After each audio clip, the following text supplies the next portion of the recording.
পিতামাতা হিসাবে আমরা চাই সে যেন সুস্থ থাকেন এবং দেশের আইনের প্রতি তার শ্রদ্ধা আস্থা থাকে এবং বিজ্ঞ আদালত থেকে তিনি আমাদের কাছে ফিরে আসেন। সেই সাথে বিজ্ঞ আদালতকে জানাবেন এই মামলায় যেন আমার কন্যা মেহরিন আহমেদকে আমাদের কাছে সালিশ বা মধ্যস্থতা বা কাউন্সিলিং এর মাধ্যমে ফেরত দেওয়া হয়। মেহরিন আহমেদ একজন ইংলিশ মিডিয়ামের শিক্ষার্থী, সেই সাথে একজন ইংলিশ মিডিয়ামের তিনি শিক্ষকও বলা চলে। তিনি প্রায় 20+ তার স্টুডেন্ট রয়েছে। তার প্রতি মাসে একটি ভালো একটি হ্যান্ডসাম স্যালারি তিনি ইনকাম করেন।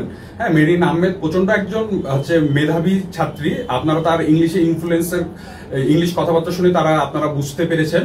মেহরিন আহমেদ, আমি আইনজীবী হিসেবে বিশ্বাস করি মেহরিন আহমেদ যদি তার মেধাকে সঠিকভাবে কাজে লাগান সেক্ষেত্রে তিনি দেশের একজন ভালো যে কোনো পেশাজীবী হতে পারবেন। এবং আমাদের মা বাবাকে এই মেহরিন আহমেদের ঘটনা থেকে অনেক কিছু শিখতে হবে। আমাদের সন্তানদেরকে সময় দিতে হবে এবং পজিটিভ প্যারেন্টিং করতে হবে। অবশ্যই আমরা সন্তানদেরকে শাসন করব, সুশাসন করব।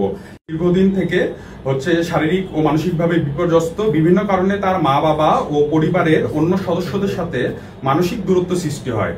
ফলশ্রুতিতে তার মধ্যে একাকিত্ব সৃষ্টি হয়েছে এবং উক্ত বিষয় নিয়ে তার মনের মধ্যে এক গভীর রাগ ও ক্ষোভের সৃষ্টি হয়েছে।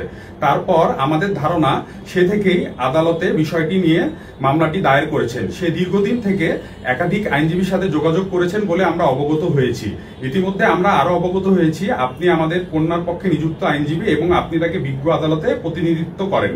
পিতামাতা হিসাবে আমরা চাই সে যেন সুস্থ থাকেন এবং দেশের আইনের প্রতি তার শ্রদ্ধা আস্থা থাকে এবং বিজ্ঞ আদালত থেকে তিনি আমাদের কাছে ফিরে আসেন। সেই সাথে বিজ্ঞ আদালতকে জানাবেন এই মামলায় যেন আমার কন্যা মেহরিন আহমেদকে আমাদের কাছে সালিশ বা মধ্যস্থতা বা কাউন্সিলিং এর মাধ্যমে ফেরত দেওয়া হয়। এবং যেহেতু আমরা একই সাথে একই বাসায় বসবাস করছি, আমাদের মধ্যে একটি মানসিক দূরত্বের সৃষ্টি হয়েছে। আসলে আমাদের মধ্যে কোনো শারীরিক দূরত্বের সৃষ্টি হয়নি। এটি মেহরিন আহমেদের মা আমাকে অবগত করেছেন।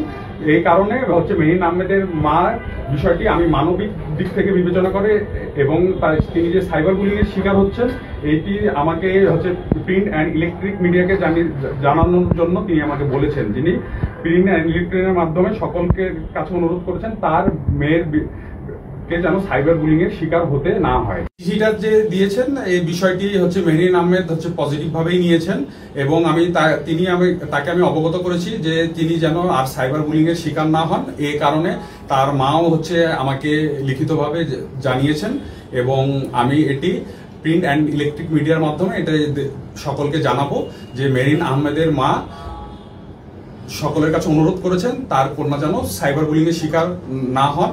এবং যেহেতু আমাদের দেশে একটি ইসলামিক রাষ্ট্র, আমরা চাই যে আমাদের সন্তানরা আমাদের যার যার নিজ ধর্মীয় শিক্ষায় শিক্ষিত হন, কারণ ধর্মীয় শিক্ষার মাধ্যমে কিন্তু একজন শিক্ষার্থীর আপনার মানবিক গুণ সম্পন্ন হন। এই জন্য আমাদের শিক্ষার্থীদের সর্বপ্রথম ধর্মীয় শিক্ষা নিশ্চিত করতে হবে।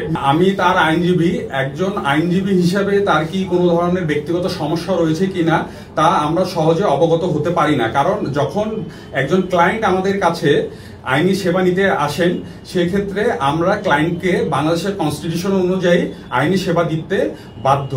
আইনজীবী হিসাবে আমার কাছে যদি কোনো ক্লায়েন্ট এসে সুরক্ষা দাবি করেন বাংলাদেশের কনস্টিটিউশন অনুযায়ী তাকে যেহেতু আমি আইনি সেবা দিতে বাধ্য, তিনি এসে আমাকে তার সমস্যাগুলো বলেছেন এবং তিনি বলেছেন এই বিষয়টি কোনোভাবেই তারা আদালতের বাইরে নিষ্পত্তি করতে পারছেন না, বিধায় তিনি বিজ্ঞ আদালতে শরণাপন্ন হয়েছেন।